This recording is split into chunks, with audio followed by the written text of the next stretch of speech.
Welcome, it's the RC Renegade here. Today I am finding and fixing some steering problems on the Traxxas Maxx.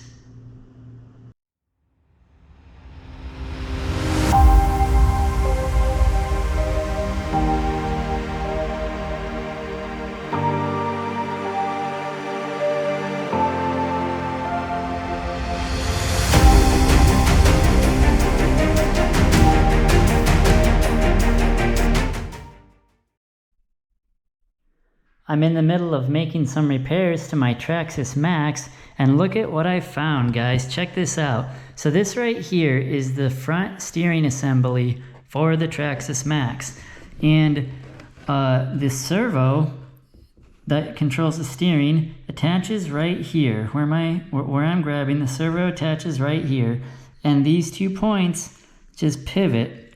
This whole assembly just pivots back and forth, and that steers the vehicle. And you'll notice that there is a bearing right here, and that piece pivots on that bearing. Well, on the right hand side over here, you'll notice there is no bearing, and that's a problem.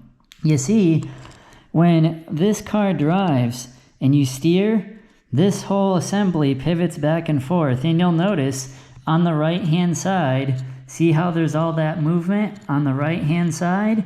That's because that bearing is missing. And I noticed when I was driving the truck that it would veer off to one side, or it would veer off to the other side, and it just would not track straight. And so, turns out I need to buy a new bearing. So luckily, you can get that part from Traxxas, which is part 7020.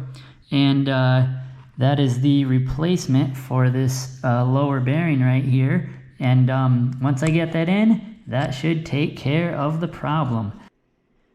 So as you can see, I replaced the missing right bearing, and I also replaced the left bearing just for good measure. Now you'll notice when I get this back together that this steering assembly moves very smoothly. There's no slop, there's no play. Everything moves back and forth as it should, very smoothly. So when this vehicle is driving, there should be no drift in the steering. It should track straight, and it should turn as it should. Now it's time to get all this mess back together.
we got the Maxx back together and it's driving and turning as it should. It's all good to go. As always, thank you for watching. Like and subscribe and be on the lookout for more videos.